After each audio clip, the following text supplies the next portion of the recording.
Dalil yang agak spesifik sedikit. Dalil yang kedua, bahwa Bapak Ibu yang dirahmati Allah, ada riwayat waktu itu berasal dari riwayat Imam Ahmad. Apa kata riwayat ini? Imam Ahmad mengatakan kepada orang bahwa membaca Quran di atas kubur itu bid'ah. Tapi kemudian beliau tarik pendapat beliau tadi dan beliau tak amalkan lagi, dan beliau katakan bahwa itu tidak lagi boleh dirujuk, tak boleh lagi jadikan landasan.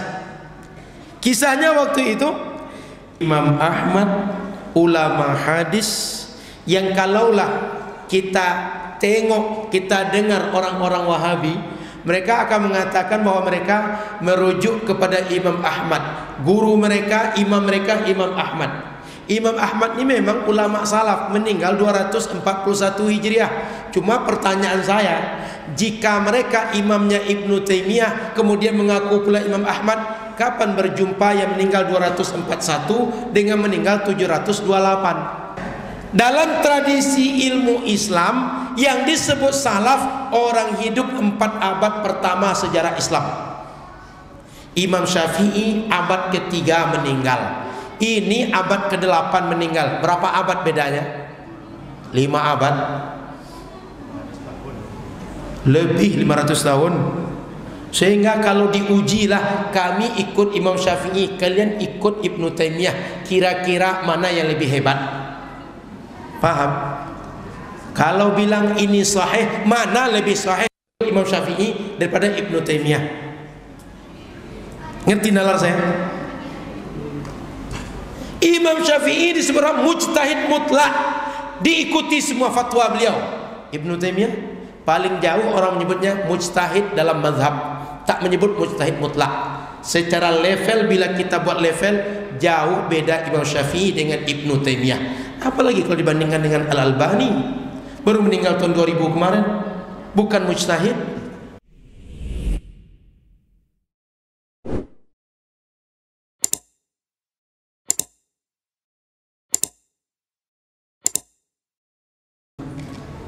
Kan solusi satu di antara dua aja, ada ilmunya atau ikut orang yang ada ilmunya. Kalau tak lakukan satu di antara dua atau kedua-duanya, maka kita memandai-mandai dalam memahami Quran. Datang dari duga, datang dari sangka, entah iya entah tidak, bukan karena ilmu. Paham di sini Bapak Ibu? Pertanyaan saya, Bapak Ibu selama ini sholat, puasa, berzakat, orang Melayu lah secara umum, ketika beramal ini beramal berdasarkan Quran atau tidak? Berdasarkan Quran dan Sunnah atau tidak? Kok ragu Bapak Ibu? Kok tidak percaya bahwa selama ini mengamalkan Quran dan Sunnah? Apa ada yang mengamalkan Injil di sini? Tidak percaya Bapak Ibu mengamalkan Quran dan Sunnah selama ini? Saya ulang pertanyaan. Ini orang Melayu yang baik-baik ini, orang hebat yang baik-baik di masjid ini. Bapak Ibu beragama mengamalkan Quran dan Sunnah atau tidak? Iya gitu. Tegaslah sedikit. Pasti Bapak Ibu mengamalkan Quran dan Sunnah. Bapak Ibu kalau buka sejarah, jangankan kita yang ahlu sunnah, kelompok-kelompok ahlul bid'ah saja, Khawarij, Mu'tazilah, Syiah, mereka pede mengatakan kami beramal berdasarkan Quran dan Sunnah, bahkan kami paling benar mengamalkan Quran dan Sunnah. Masa kita yang ahlu sunnah tidak pede? Jadi mesti pede Bapak Ibu. Saya buka nalar Bapak Ibu sedikit. Coba tengok masyarakat kita. Ketika mereka akan puasa, apa yang mereka lakukan? Saya termasuk orang kalau sudah awal Ramadan itu banyak WA datang ke saya. Ustadz, kapan kita mulai puasa? Serius, apalagi kejadian kemarin. Apakah hari Senin atau Selasa? Tak berbeda saja, itu banyak bertanya, Ustadz, kapan kita mulai puasa? Apa maknanya? Masyarakat kita hendak menjalankan agama, dia cari orang yang dianggapnya tahu agama, lalu dia akan bertanya kepada orang itu. Betul? Menikah anak mereka, mau berdagang mereka, mau pergi jauh mereka, apa yang mereka lakukan? Ustaz, anak kami hendak menikah. Ustaz, apa yang hendak kami lakukan? Apa langkah-langkah yang kami lakukan? Begitu atau tidak? Orang kita apa saja hendak dilakukan, bahkan sekedar menyembelih ayam, puyuh. Kalau di kampung saya, kalau menyembelih ayam itu orang pergi ke masjid. Siapa yang dicarinya? Tuan imam. Kalau di kami orang Siak namanya. Dicarinya orang Siak. Kalau ada orang alim, ada ustadz, ada buya, ada imam, ada garim masjid, ada muazin, atau orang mengerti agama lah, itu orang Siak kalau di kampung kami. Tahu orang Siak? Orang alim lah katakan, orang berilmu. Itu sekadar menyembelih ayam dibawa ke orang alim. Kenapa? Takut kalau menyembelih tak benar menurut syariat, bangkai yang dimakan dia, bukan daging halal yang dibolehkan oleh syariat. Betul, begitu masyarakat kita. Maka kalau bapak ibu buka nalar sedikit, ketika mereka seperti itu, mereka percaya dengan ilmu orang yang mereka minta tadi itu.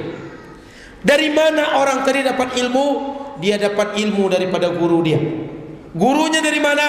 Dari guru dia lagi. Dari mana gurunya dapat? Bersambung, sampailah kepada Imam Syafi'i.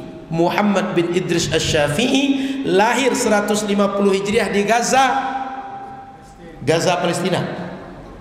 Meninggal 204 Hijriah di Mesir. Makam beliau bisa dikunjungi. Saya alhamdulillah rajin datang ke situ. Alhamdulillah, waktu saya di Mesir, saya lama di Mesir, tinggal dekat Masjid Al-Azhar. Kuburan beliau tak jauh dari Masjid Al-Azhar. Maka Bapak Ibu yang dirahmati Allah, Imam Syafi'i tadi kunut, saya dengar tadi. Betul? Saya ikut kunut tadi. Dari mana Bapak Ibu dapat kunut ini? Dalam mazhab Imam Syafi'i, kalau subuh kunut, kalau witir paruh kedua Ramadan kunut.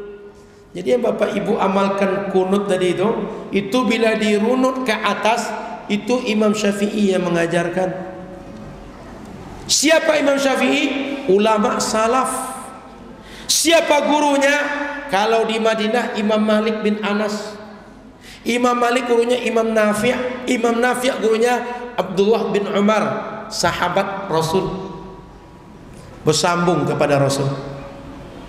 Di Makkah gurunya Imam Muslim bin Khalid Az-Zanji. Beliau gurunya siapa? Imam Atha bin Abi Rabbah. Imam Atha gurunya siapa?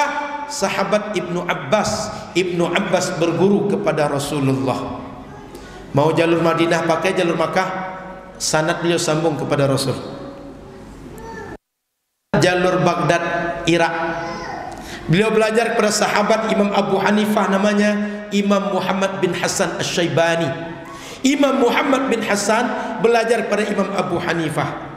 Imam Abu Hanifah berguru pada Imam Hamad bin Abi Salamah.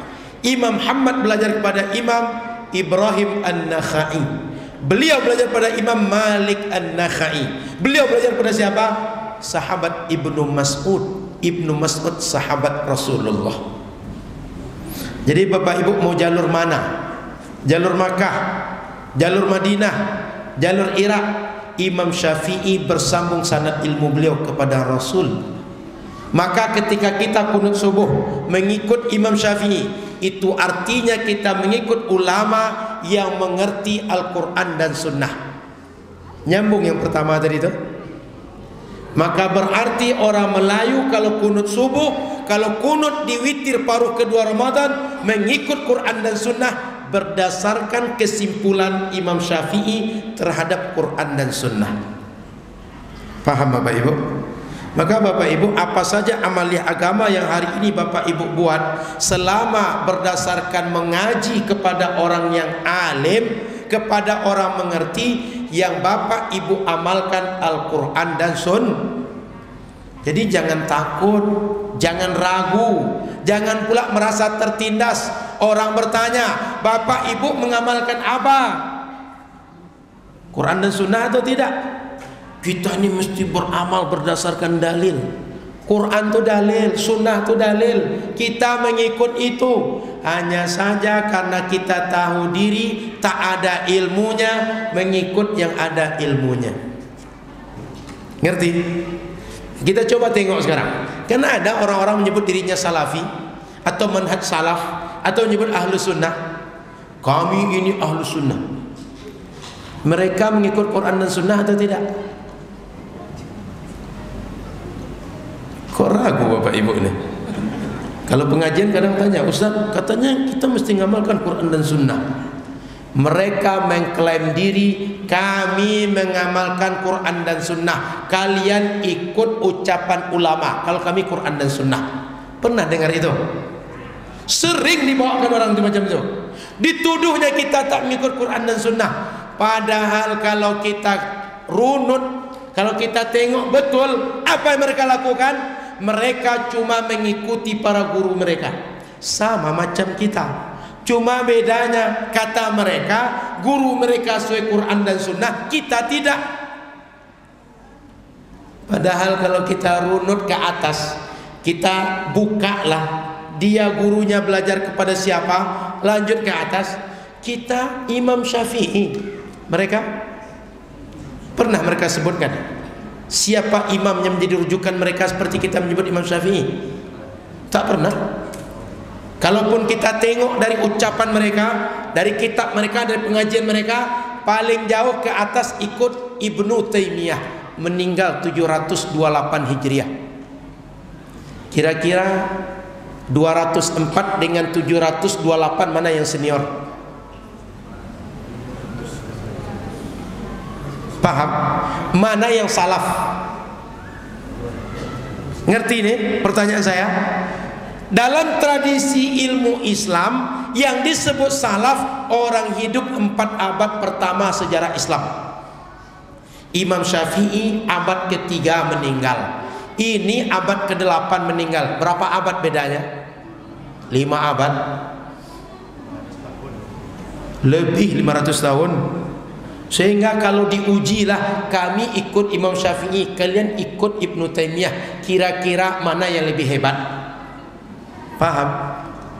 Kalau bilang ini sahih, mana lebih sahih Imam Syafi'i daripada Ibnu Taimiyah? Ngerti nalar saya? Imam Syafi'i disebut mujtahid mutlak, diikuti semua fatwa beliau. Ibnu Taimiyah paling jauh orang menyebutnya mujtahid dalam mazhab, tak menyebut mujtahid mutlak. Secara level, bila kita buat level, jauh beda Imam Syafi'i dengan Ibnu Taimiyah. Apalagi kalau dibandingkan dengan Al-Albani, baru meninggal tahun 2000 kemarin, bukan mujtahid. Sehingga tak selevel kalau dibandingkan keduanya. Tapi anehnya Bapak Ibu kaget, kami tak beramal dengan Quran dan Sunnah, mereka beramal dengan Quran dan Sunnah. Bukan. Bapak Ibu sejak dahulu selama belajar mengikut orang alim, beramal berdasarkan Al-Quran dan Sunnah. Bahkan lebih valid Bapak Ibu dibanding mereka. Kenapa? Bapak Ibu mengikut mujtahid yang mengerti ilmu Quran dan Sunnah. Paham sampai sini nalarnya? Kemudian Bapak Ibu yang dirahmati Allah, Quran yang kita baca itu syafaat yang bermanfaat semasa hidup dan setelah mati. Apa buktinya? Tengoklah orang Melayu ni, asal ada orang meninggal, apa yang kita buat? Baca Yasin. Betul. Bahkan ada yang khatam Quran, Pak. Khatam Quran di kuburan tu, atau di rumah orang yang berduka dibacakan Quran oleh orang yang hafal Quran. Sekedar bercerita, saya dengan para santri, para ustadz di pesantren Nurul Azhar, hari kemarin dan hari tadi khatam Quran. Para santri bergantian 1 juz baca Quran masing-masing dengan hafalan. Kemarin 15 juz, tadi 15 juz. Dalam 2 hari kami tamatkan Quran 30 juz, bergantian membaca. Ada siaran live-nya di Facebook tamu pesantren Nurul Azhar. Nisfu Sya'ban kemarin kami punya rumah Quran. Mana jalan udang di sini? Sini. Jalan udang itu. Nisfu Sya'ban kemarin kami baca sehari dari sudah subuh sampai sebelum isya, Quran 30 juz, 3 orang hafiz Quran yang membaca dengan hafalan, selesai. Sekedar bercerita barokah. InsyaAllah kami akan biasakan nanti majlis sama Quran. Quran itu dibacakan oleh yang hafiz, yang lain menyimak. Masyarakat pun boleh datang menyimak. Alhamdulillah bulan September kemarin kami buat majlis sama hadis. Kami baca Sahih Bukhari selesai dalam 9 hari, mulai dari awal bab sampai akhir bab dengan ulama dari Maroko, Syekh Abdul Mun'im bin Abdul Siddiq Al-Ghumari. Nah, nanti kami sedang komunikasi lagi, mudah-mudahan mulai 8 dan 9 beliau datang lagi insyaallah. Dan kami juga sedang bangun komunikasi dengan Syekh Zakaria Talib, Khalifah Syekh Muhammad Yasin bin Isa Al-Fadani yang ada di Makkah. Mudah-mudahan setelah Idul Adha, setelah musim haji, beliau datang ke Pekanbaru insyaallah. Kami sudah bangun komunikasi. Jadi ada 2 yang sedang kita target. Mudah-mudahan bisa baca Sahih Muslim, Sunan Abi Dawud, Sunan At-Tirmizi, minimal Kutubut Tis'ah itu selesai juga oleh kami membaca. Tahu mana hadis yang selama ini kami pelajari, dapat sanad ilmunya pula insyaallah. Jadi Bapak Ibu, balik ke pangkal, Quran itu bermanfaat menjadi syafaat di masa kita hidup, di masa kita meninggal. Lalu kalau ada orang mengatakan baca Quran untuk orang meninggal bid'ah, tahlilan bid'ah, karena Nabi tak pernah buat, Bapak Ibu jangan mudah terpedaya dengan nalar itu. Kenapa? Saya bacakan berbagai nalar berfikir malam ini pada Bapak Ibu. Bolehkah kita mengadakan tahlilan atau takziah lalu baca Yasin atau khatam Quran untuk orang yang sudah meninggal?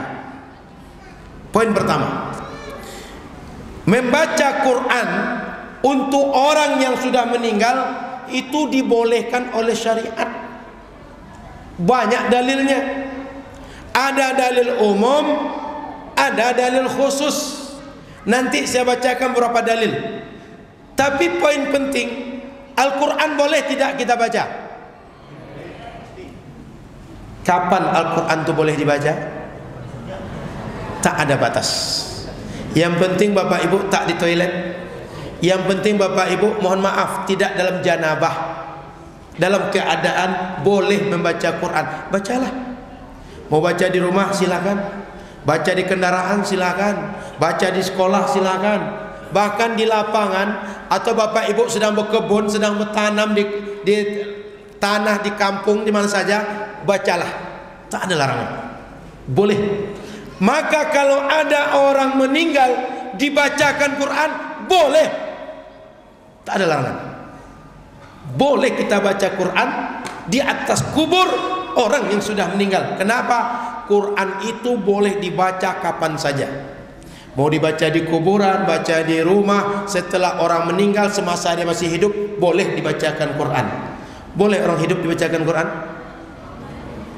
Boleh tidak? Kalau tak boleh, jangan lagi ruqyah. Orang ruqyah itu kan dibacakan Quran kan? Iya. Orang hidup, orang mati sama-sama boleh dibacakan Quran. Dalil yang agak spesifik sedikit.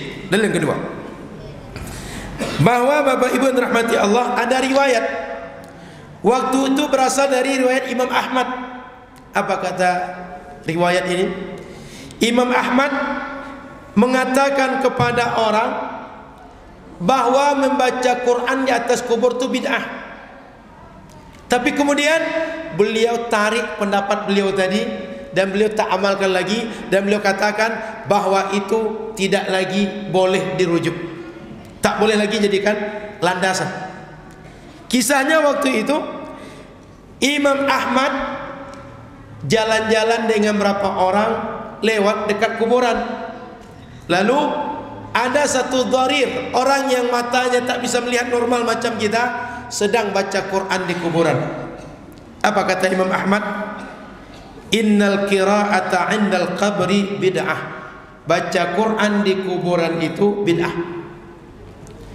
Faqala lahu Muhammad bin Qudamah Al-Jauhari. Kawan beliau Imam Muhammad bin Qudamah Al-Jauhari nanya,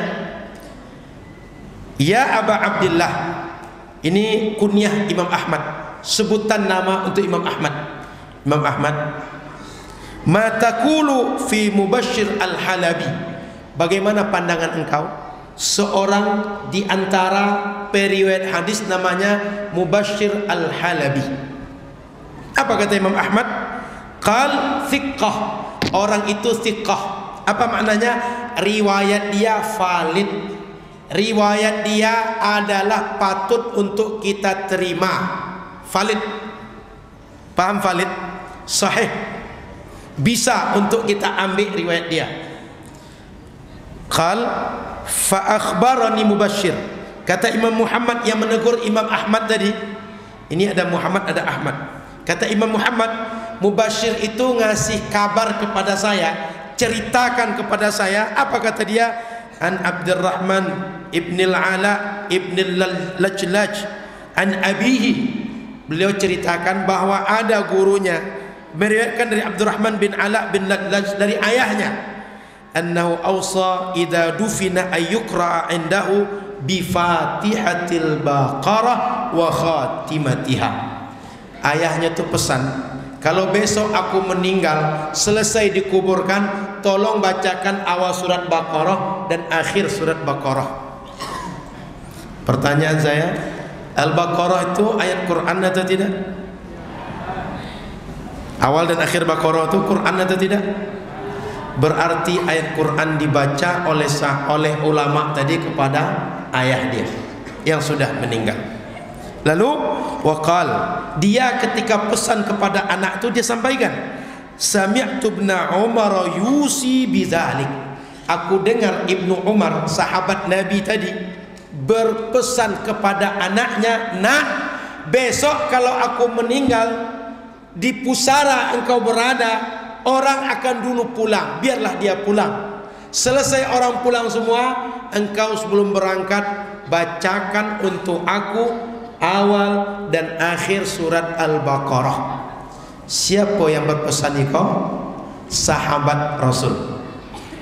Dari mana sahabat Rasul dapat ilmu? Dari Rasul. Mengerti kan?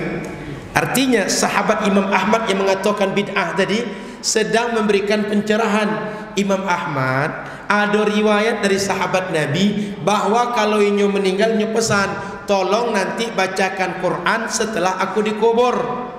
Sehingga Imam Ahmad berpikir, apa kata Imam Ahmad selanjutnya?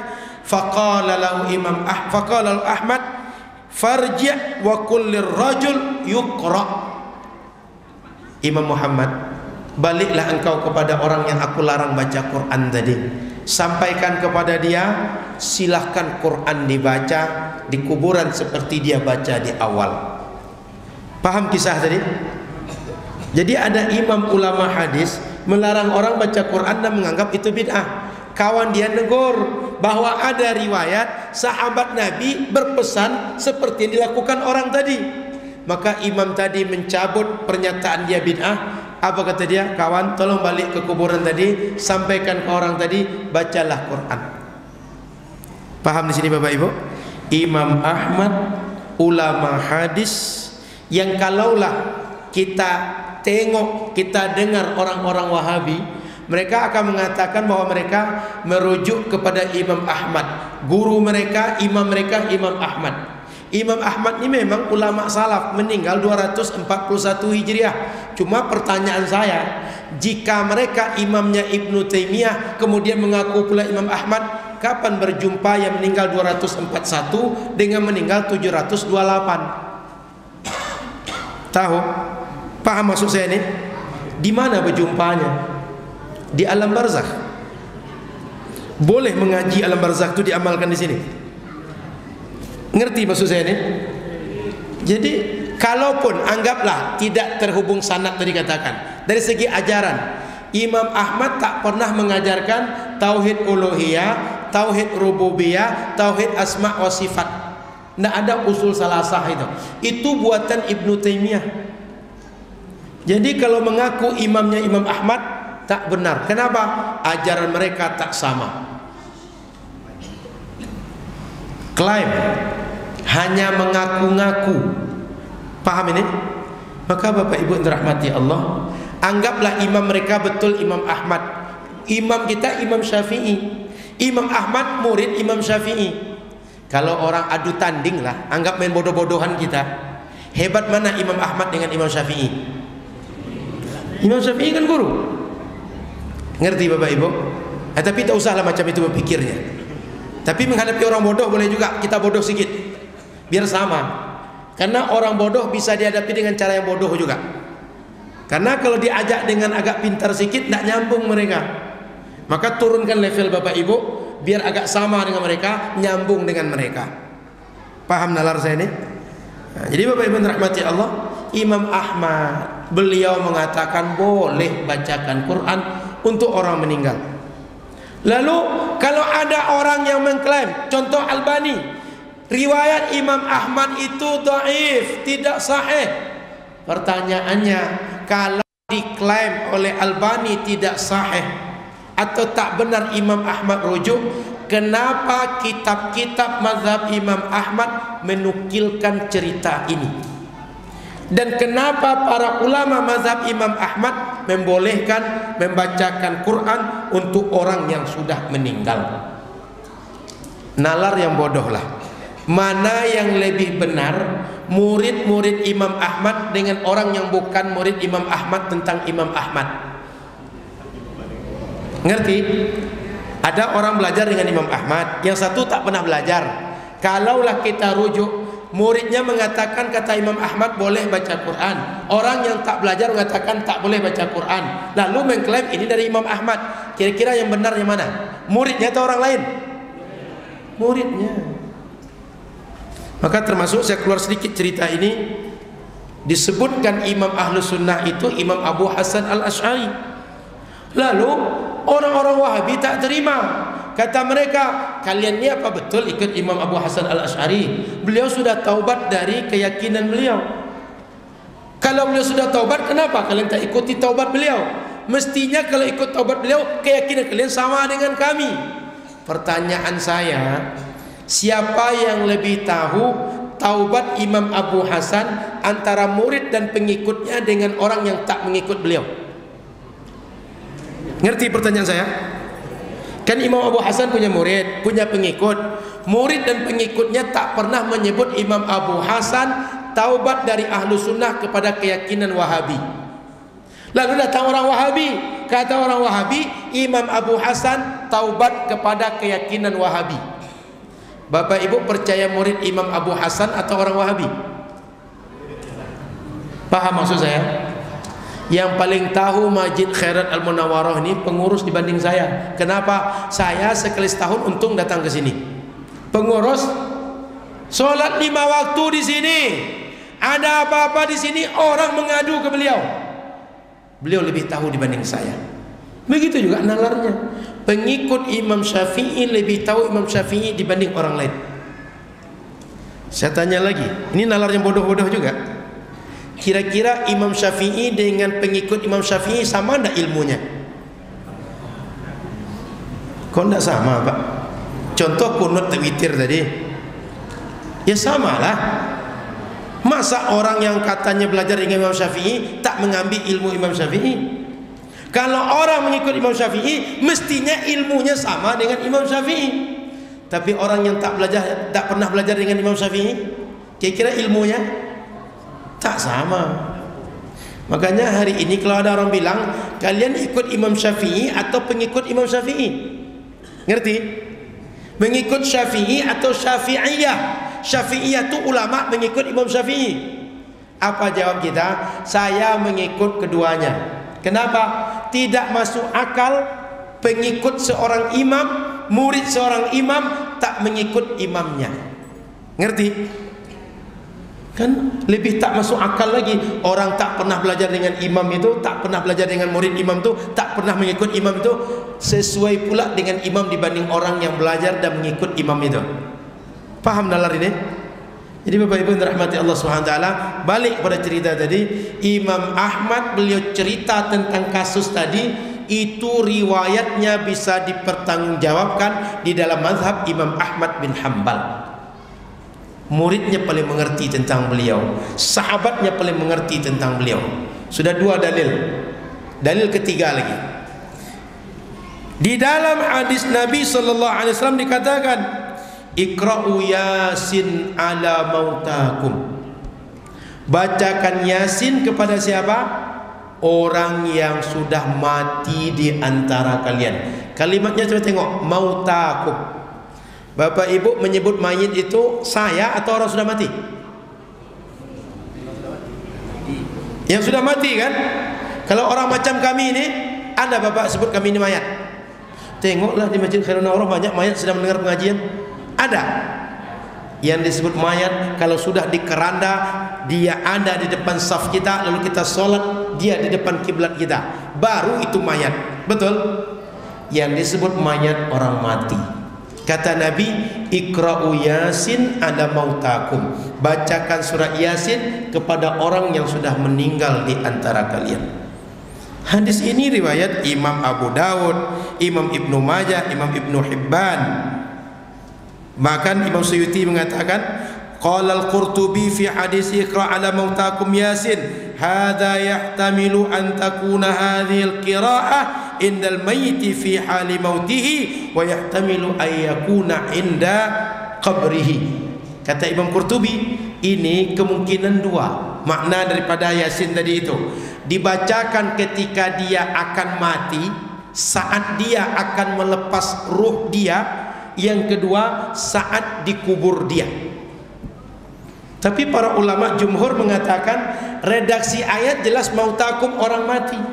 Maka ketika dipahami untuk orang sudah mati dengan orang akan mati, berarti ini beralih dari redaksi kepada makna yang tidak hakiki.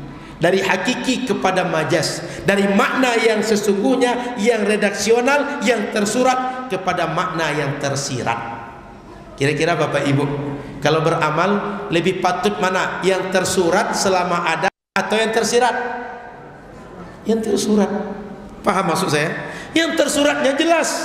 Hadis mengatakan bacakan Yasin untuk orang sudah mati di antara kalian. Maka para ulama kemudian menambahkan, untuk orang sudah mati saja manfaat, apalagi masih hidup.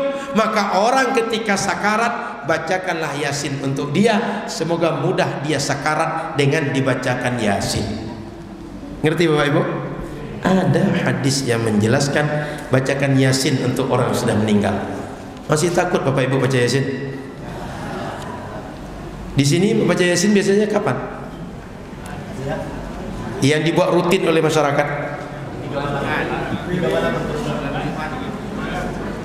3 malam turut-turut kalau orang meninggal. Kalau rutinan tak ada orang meninggal, kapan wirid Yasinnya? Malam Jumat. Pertanyaan saya, ada orang bilang baca Yasin malam Jumat tak boleh. Kalau malam Sabtu boleh. Itulah dia. Maka Bapak Ibu, Quran tak membatasi kapan boleh Quran dibaca. Hadis tak membatasi kapan Quran boleh dibaca. Lalu kalau ada orang bilang malam Jumat tak boleh baca Yasin, malam Rabu, malam Sabtu, malam Selasa, pertanyaannya kenapa malam Jumat tak boleh? Ngerti maksud saya? Maka Bapak Ibu dirahmati Allah, Yasin tadi ada penjelasan dari Rasul. Saya lanjut. Dalil yang keempat, Nabi kalau ada orang meninggal beliau solatkan. Bapak Ibu pun solatkan orang yang meninggal. Betul? Selama masih ada iman, insya Allah orang meninggal kita solatkan dia, selama dia muslim. Betul? Nabi ketika menyolatkan jenazah, dalam solat itu ada ayat Quran yang dibaca. Sepakat? Al-Fatihah, Quran. Dibaca dalamnya doa, dibaca dalamnya selawat, dan banyak yang lain. Jika solat itu bagiannya adalah ayat Quran di antaranya, jika solat itu boleh, melakukan keseluruhan boleh, sebagiannya juga boleh. Ngerti? Melakukan solat yang di dalamnya ada bacaan Quran boleh, sebagian dari pekerjaan solat yaitu hanya baca Quran berarti juga boleh.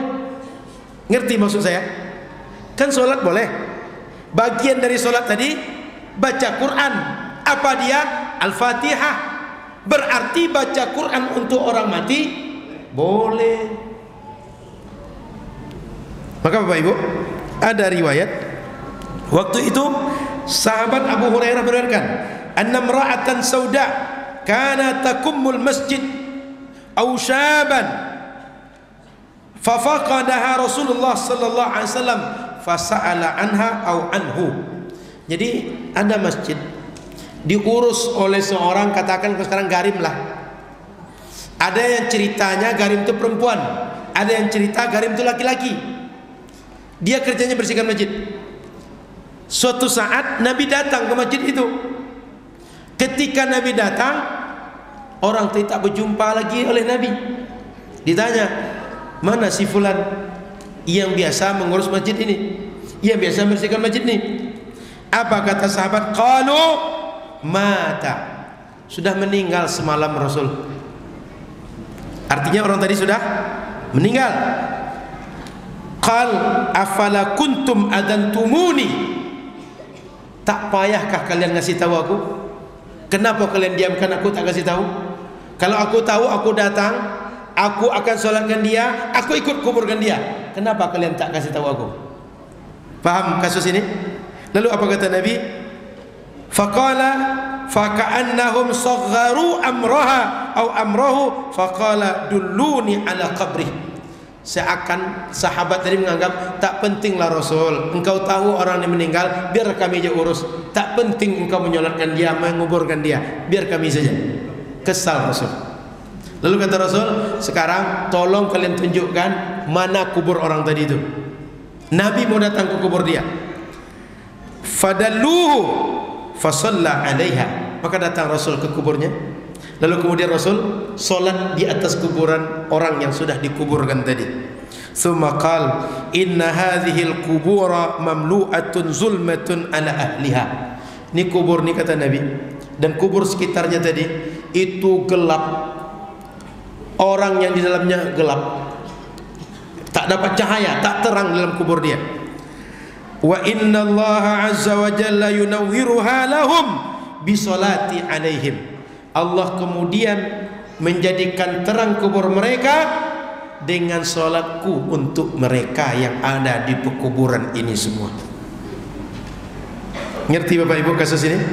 Maknanya Nabi menyolatkan orang yang sudah meninggal, bahkan sudah dikubur di atas kubur orang tadi. Dan manfaat bagi orang yang sudah meninggal, Nabi menyebutkan hasilnya langsung, bahwa kubur menjadi terang dengan solat Nabi untuk orang yang dalam kubur tadi. Paham? Maka kalau boleh menyolatkan orang mayit dan bermanfaat bagi orang yang sudah meninggal, bacaan Quran karena bagian dari solat juga boleh dibuat bermanfaat untuk orang yang sudah meninggal. Dah berapa dalil?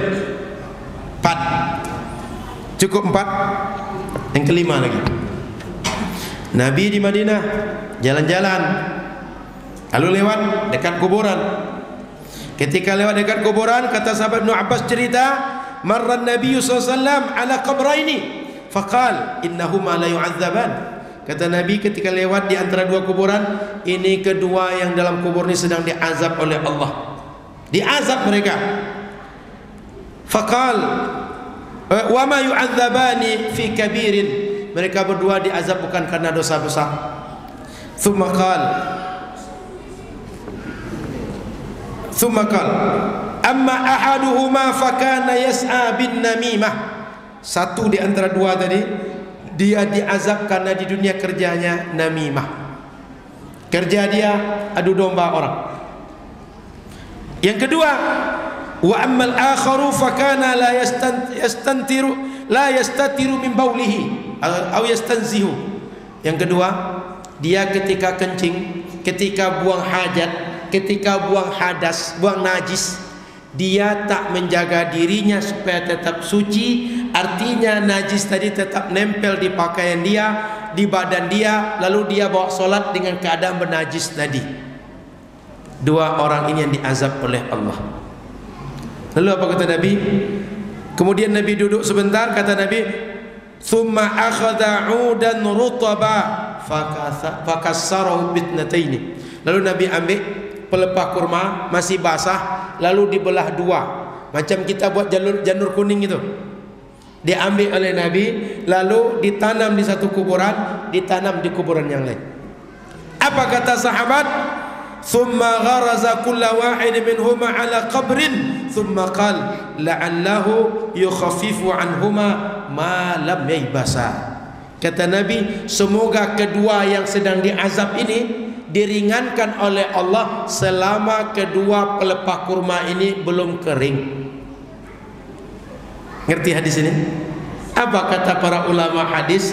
Kalaulah pelepah kurma dia berzikir ketika basah, lalu zikir dia manfaat untuk orang yang sudah meninggal, orang manusia yang baca Quranul Karim lebih manfaat dibanding pelepah kurma yang berzikir lalu berguna bagi orang yang sudah meninggal. Ngerti dengan dalil ini? Maka saya cukupkan 5 ini saja, sehingga Bapak Ibu, kalau ada orang meninggal kita bacakan Quran, silahkan bacakan. Kalau ada yang membantah, Ustaz, kalau Imam Ahmad itu kan kasusnya di kuburan, bukan di rumah. Balik kepada dalil pertama, bahwa membaca Quran itu di mana saja boleh dibuat. Mau di rumah, mau di kuburan, mau di masjid, mau di halaman masjid, mau di mana saja, buatlah. Dia tak sedang membaca di dalam kamar mandi. Betul? Ada Bapak Ibu datang ke rumah orang takziah lalu suruh baca di kamar mandi? Tidak ada, di rumah dia. Maka Bapak Ibu, Quran manfaat untuk orang masih hidup dan orang sudah mati. Nah, ini nalar sedikit lagi. Pernah dengar kalau ada orang meninggal sebelum dia ditutup kafannya, kita panggil keluarga, ahli keluarga dia. Ada tidak yang menengok lagi? Silahkan tengok dulu. Akan ditutup kafan. Lalu sebagian orang menyebut, jangan menangis. Betul? Kalau menangis nanti susah mayit nih. Pertanyaan saya, yang menangis mayit atau keluarga yang hidup? Yang kena azab? Paham pertanyaan saya? Yang menangis keluarga dia yang hidup, yang diazab apa salahnya mayit ini? Maka kalau orang hidup bacakan Quran untuk orang mati, jika tak sampai, tak manfaat, kenapa tangis tadi bisa menjadi azab bagi orang sudah mati? Paham pertanyaan saya? Kalau tangis tadi bisa sebab azab, Quran lebih bisa sebab rahmat bagi orang yang sudah mati. Kalau sekedar tangis cuma yang bisa sebab azab, apa Tuhan kita itu sadis betul? Apa Tuhan kita hanya menyampaikan azab, tak mau menyampaikan rahmat? Bahkan Tuhan kita, kalau kita baca hadis-hadis Nabi, sabaqat rahmati ala ghadabi, rahmat Allah lebih cepat sampai ke kita, lebih dahulu kepada kita daripada marah dia pada kita. Kira-kira kalau diadu dua tadi, nangis orang hidup menjadi azab bagi orang mati, baca Quran orang hidup jadi rahmat bagi orang mati, mana yang lebih cocok sampai untuk orang mati tadi itu? Baca Quran. Itulah agaknya kaji malam ini. Saya takut kalau saya selesaikan 10.30 sudah ini jemaah menjerepet semua. Ustaz ni apalah dia. Dan lama kami menunggu, di rumah kolak masih ada. Jangan-jangan sudah jadi basi pula gara-gara mendengar Ustaz ni lama-lama. InsyaAllah umur panjang badan, setelah Ramadan kita sambung lagi insyaAllah. Sebab nanti takut pula orang beralasan, ibu-ibu lambat bangun sahur, dimarahi oleh bapak. Pak, ini gara-gara Ustaz semalam nih, ngajinya lama betul selesai. InsyaAllah kalau umur panjang kita sambung. Tapi saya ingin menyampaikan bahwa pertama, Nabi Muhammad dapat wahyu dari Allah, itu tak dari Muhammad, betul datang dari Allah. Dua, wahyu yang disampaikan Muhammad mengatur hidup kita, itu maslahat untuk kita, baik untuk kita. Tiga, wahyu yang tadi kita kaji itu manfaat bagi orang hidup, manfaat bagi orang mati. Kalau ada yang membatasi hanya manfaat bagi orang hidup, tak manfaat bagi orang mati, dia tinggal mengajukan dalil. Kalau tak ada dalil, berarti dia buat-buat. Kalau dia buat-buat, berarti buat hukum sendiri. Nah, dialah Tuhan tu. Ngerti? Kita yakin tak ada Tuhan kecuali Allah. Allah sudah membuat hukum dan Allah sudah menjelaskan hukum. Jika tak ada penjelasan dari Allah, berarti tak ada hukum dari Allah. Jika tiba-tiba orang memunculkan hukum, hukum itu dibuat oleh tandingan Allah. Bapak Ibu mau hukum Allah atau tandingan Allah? Hukum Allah. Apa hukum Allah? Kita boleh baca Quran kapan saja selama dengan keadaan yang patut yang dibolehkan oleh syariat. Maka baca Quran untuk orang sudah mati, dibacakan di rumah dia, dibacakan di kubur dia, di rumah ahli keluarga dia, dibacakan di rumah anaknya, dibacakan di masjid, semuanya manfaat untuk orang yang sudah meninggal. Itulah agaknya kaji kita. Kita tutup dengan doa. Na'udzubillahi minasyaitonir rajim. Bismillahirrahmanirrahim.